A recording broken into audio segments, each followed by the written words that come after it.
자, 이 시간에는 지난 시간에 이어서 기능 버튼 사용법에 대해서 배워보도록 하겠습니다. 이 상단에 이 버튼들이 많이 있죠. 뭐 복사, 검색, 뭐 수거래 많이 나와 있는데 이게 지금 보기가 힘든 게 이렇게 역삼각형 모양으로 되어 있어서 역삼각형 모양을 누르면 아래에 뭐 이렇게 많이 나와 있어요. 또 여기도 마찬가지로 누르면 많이 나와 있고 간편집게 옆에도 누르면 많이 이렇게 메뉴들이 있어요. 근데 이 메뉴들을 상단에서만 보려고 하면은 너무 힘들어요. 그래서 보시면 이쪽에 툴바 모음이라고 이렇게 F3 옆에 여기 살짝 이 커서를 갖다 대면 툴바 모음이라는 이 표시가 창이 뜨는데 조그만 창이 누르시면 여기에 숨겨진 이 메뉴 기능 버튼들이 다 있어요. 그러니까 굳이 여기서 찾아가지고 하시지 마시고 이게 뭐 이렇게 역삼각형 모양을 눌러서 하지 마시고 여기에 있는 툴바 모음을 눌러서 찾으시면 되겠습니다. 그 중에 이제 첫 번째는 복사 기능인데 복사 기능은 이 데이터를 하나 선택한 다음에 그러니까 매번 계속해서 반복적으로 일어나는 것을 이제 복사하고 싶다라고 하는 경우에는 체크를 하고 이 전표를 체크하고 복사 기능을 누르시면 이렇게 어느 날짜에 복사할 것인가라고 해서 복사 날짜를 표시해 주면은 그 날짜에 똑같이 분계가 복사가 돼요. 마찬가지로 복사뿐만 아니라 날짜를 잘못 입력했다라고 한다면 이제 한 개 정도는 이제 날짜를 바꾸면 되겠지만 예를 들어서 이제 통으로 이 예를 들어서 뭐 5월 달 건데 4월 달에 전체를 뭐 입력을 잘못한 경우다라고 한다면 그런 경우 이제 여기 있는 복사 외에 이동이라는 여기 보시면 이동이 있잖아. 이동이라는 것을 해주시면 되겠죠. 그래서 하나는 그냥 월 바꿔주시면 되겠지만 이동을 입력하면은 그러니까 적어도 이제 2개 이상의 데이터를 월을 바꾸고 싶다라고 한다면 여기는 월만 바꾸셔가지고 예를 들어서 4월 달이면 5월 달로 바꾸셔가지고 바꾼 다음에 그 다음에 확인 눌러주시면 이게 이동하게 돼요. 보시면 확인하면은 이동했습니다 하면서 이게 5월 30일 바뀌었죠. 이렇게 바뀌게 되는 거예요. 그러니까 월 단위로 해서 잘못 입력한 경우에는 이동을 해서 해주시면 더 편리하게 전표를 바꿔주는 효과가 발생합니다. 이렇게 월 하면 다시 이렇게 옮겨졌죠. 이렇게. 자, 그런 기능이 있는 게 복사, 이동 이런 겁니다. 여러분들이 뭐 그건 이제 선택해서 하시면 되고, 그리고 뭐 여러분들 교재 페이지 넘기시면은 뭐 여기 하단부에 뭐 여러 가지 툴바도 있지만은 뭐 전자 일괄 변경이랄지 분계 일괄 변경, 뭐 유형별 일괄 변경 뭐 이런 거 나와 있지만 특히 이제 의재료 일괄 변경이 제일 쓸 때가 많죠. 그래서 보시면 여기 이제 면세 품목이 별로 없는데 여기 몇 책에 여기다가 면세를 안 집어넣은 것 같은데 이 예를 들어서 면세가 있는 저희 회사를 한번 바꿔봅시다. 제가 이 회사를 한번 바꿔가지고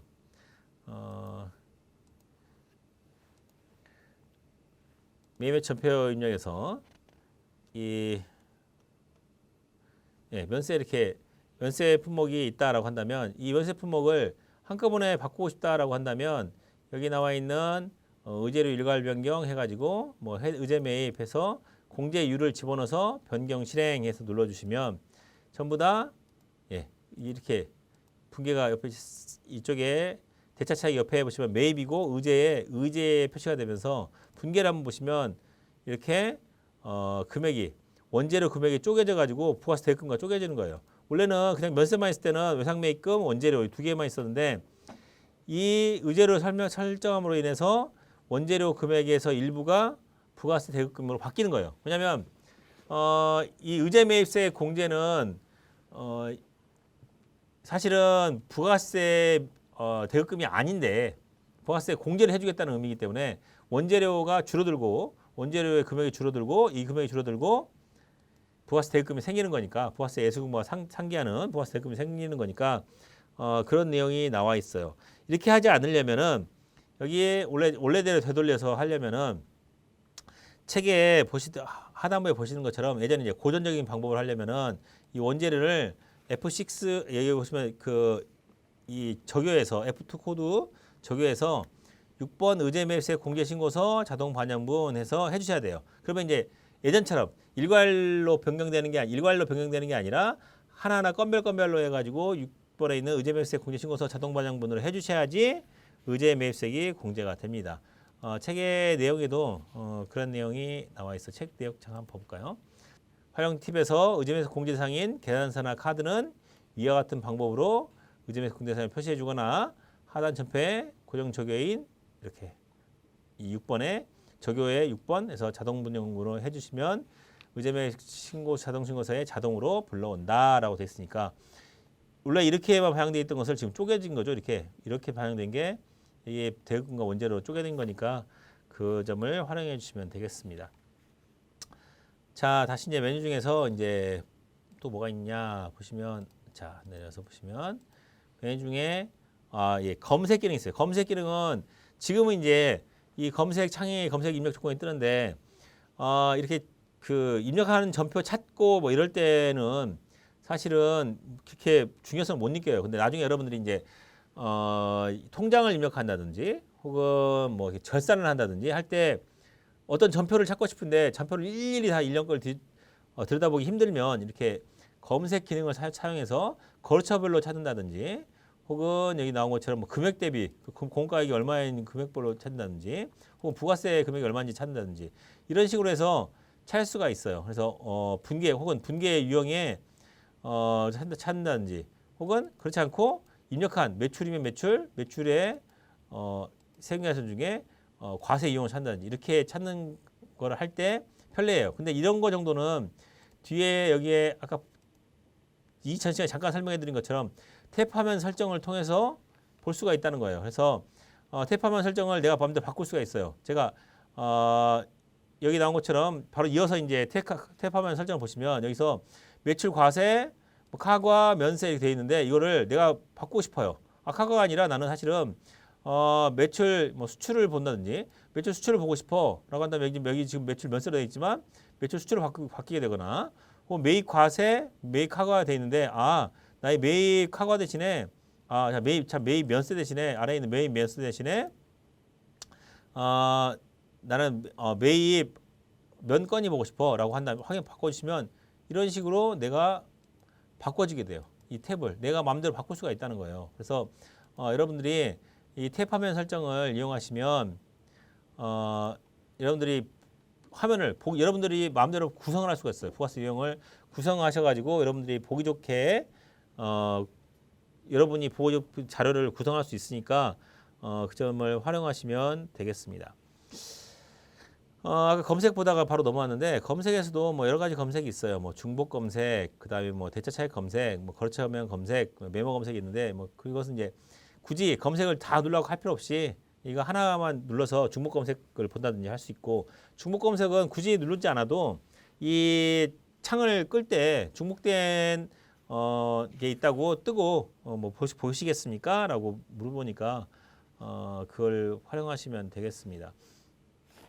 뭐 그거 외에 뭐 여기에 뭐 보면 많이 있어요. 보시면 뭐 애정 누락본이랄지 이제 애정 누락본은 이제 뒤에 가서 이제 설명을 들을 기회가 있겠지만은 이 나중에 부가세 신고 얘기 말고 이제 그 세무편 말고라도 애정 누락본은 제날짜에 입력하되 애정 누락본으로 표시해 두시면 애정 누락본에 입력할 날짜 언제가 시작일인지 눌러 주시면 거기 확정 신고할 때 반영되게 돼 있어요. 이제 여기는 이제 세무편이라서 설명이 생략되어 있는데 나중에 또 보실 수 있도록 되어 있습니다. 자, 그 정도 뭐 보시고 이 화면은 관세는 여러분들이 한번 여기 관세가 아니라 여기 화면은 여러분들 한 번씩 다 한번 시간 날 때 보세요. 이 설명을 일일이 다 하기에는 지면이 너무 많이 소요돼서 그냥 대표적인 것만 했으니까 한번 보시고 그 중에 꼭 보셔야 될 게 가산세 부분을 잠깐 봅시다. 그래서 가산세 입력이 있는데 가산세 부분은 가산세 입력을 수정할 수 있게 되어 있어요. 그래서 가산세 구분해서 왜냐하면 가산세는 이 수정 신고냐 혹은 기한 후 신고냐에 따라서 가산세율이 언제 신고하느냐에 따라서 달라져요. 그래서 수정 신고다라고 한다면은 뭐 6개월 내에 수정 신고한 거냐, 6개월도 내도 뭐 여러 가지 있잖아요. 그러니까 율이 달라지니까 그때 확인하시고 하시고 가산세 입력은 반드시 내역을 확인하시고 보시는 게 좋겠습니다. 이 책에도 말씀드렸지만 가산 대상이 아닌 수정세금에 대해서 가산세가 적용되어 있는 경우가 있어요. 그러니까 여기는 이 프로그램은 보수적으로 일단 뭐 수정세금계산서가 발행되어 있으면 무조건 뭐 가산세가 되도록 되어 있어요. 근데 이거를 그렇다고 해서 수정세금계산서 발행된 경우가 무조건 가산세 대상이냐? 그렇지 않을 수 있거든요. 근데 프로그램에서 가산세가 입력이 된다고 해서 반드시 가산세 대상은 아니므로 여러분들이 프로그램에서는 가산세라고 떠도 여러분들이 명확하게 법조문을 보고 정당한 사유에 의해서 수정세금계산서를 발행한 경우에는 가산세 대상이 아닌 경우가 있으니까 그런 경우에는 가산세 대상 여부를 체크해서 가산세가 괜히 적용되지 않게 빼주시면 되겠습니다. 그런 내용을 써놨습니다. 그거 외에도 이제 여기에는 이거 외에도 다른 기능들이 있는데 뭐 삭제한 데이터랄지 이런 것들은 내가 실수로 데이터를 삭제한 경우에 다시 되돌릴 수가 있어. 그래서 이제 삭제한 데이터가 이런 데이터 안 쌓여 있는데 이 삭제한 데이터를 잘못 삭제했으면 그 내용을 다시 불러올 수 있게. 예를 들어서 이제 예를 들어 하나 삭제해 볼까요? 이걸 삭제하고 난 다음에 이걸 삭제하고 이걸 삭제한 데이터 불러오려면 삭제한 데이터 누르면 방금 전에 삭제한 내역이 나와 있죠. 이렇게 이 내역을 다시 되살릴 수 있어요. 누르고 난 다음에 체크하고 데이터 복구를 누르면 돼요. 컨트롤 F6를 눌러서 현재 라인에 삭제한 데이터를 복구하시겠습니까? 예 하면은 다시 삭제했다가 다시 되살아났죠. 이런 식으로 삭제를 잘못 눌러가지고 예전에 그런 경우 많았어요. 그러니까 삭제를 잘못해가지고 곤란한 경우 많았는데 이 삭제한 데이터 복구 기능을 놔둬서 간편해졌죠. 그리고 이제 전기분 전표가 있는데 이 전기분 전표는 전에 분기한 것을 분기한 데이터를 복사하기 위해서. 그러니까 전기분 데이터를 왜 조회를 하느냐? 여기 보면 상단에 각 메뉴 창마다 여기에 직전 연도 거 내역을 이렇게 누르기만 하면 지금 데이터를 볼 수가 있어요. 지금 이제 여기는 이제 교육용 제가 이제 목적상 올해 거만 입력해서 그런 거지만 전년도 걸 여기서 상단에 있는 전기로에서 볼 수가 있는데 왜 여기 있는 전기분 전표를 굳이 컨트롤 F5로 입력합니까? 라고 하는데 이 전기분 전표를 입력하는 이유는 이 교재에도 나와 있습니다만 뭐다?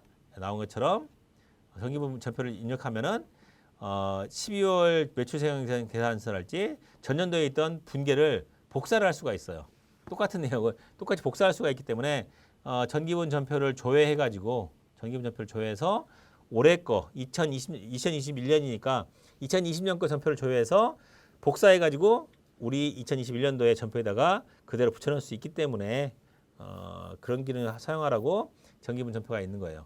굳이 여기 위에 있는 전기 창을 띄우지 않고도 여기다가 해서 한 이유가 거기에 있습니다. 자, 설명드리는 내용은 뭐 하려면 한도 끝도 없어요. 이렇게 하려면 사실은 여러분들이 보면서 할 수밖에 없어요. 이건 이제 보면서 여러분들이 하나씩 보면서 이 가산세 입력도 한번 해보시고 여러분들이 익히시면 되겠습니다. 이 프로그램을 잘하는 사람은 뭐 많은 양을 입력한 사람이 아니라 자주 프로그램을 입력해 본 사람, 이제 하나하나 호기심 가지고 입력해 본 사람들이 잘하게 되는 거니까 기능들을 하나씩 익히시면 되겠습니다. 자, 여기까지는 이제 전표 입력에 대해서, 그러니까 전표 자료를 수집하고 자료를 입력한 거에 대해서 설명을 해드렸고, 이 다음 시간에서는 이제 드디어 이제 입력한 데이터를 바탕으로 한 부가가치세 신고서 작성을 위한 뭐 부속명세 작성이랄지 이런 것들을 보게 될 테니까 여기까지는 전표 입력에 대해서 살펴봤습니다. 또 이어서 하겠습니다.